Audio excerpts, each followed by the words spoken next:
Mommy lalabs Day. kapag ikaw mismo ang nag-abroad or nakarating dito sa abroad. Dito mo mararamdaman kung gaano kahirap ang maging isang OFW. Kasi bakit nasabi namin? Kasi hindi lahat ng mga amo ay mababait or mabuti sa iyo.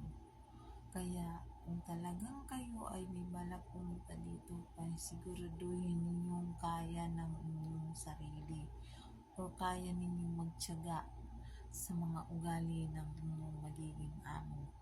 Kaya kung kayo ay baguhan, mga first timer, ganyan, ay dapat maging alert kayo kung ano man po yung inuutos ninyo at hindi ninyo naiintindihan, ay kailangan repeatin niyo po kung ano ang ibig sabihin nila.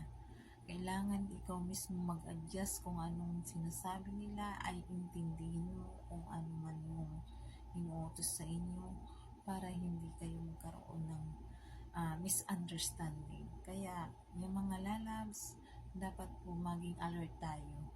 Yun. Kaya yun ang dapat natin gawin. Okay?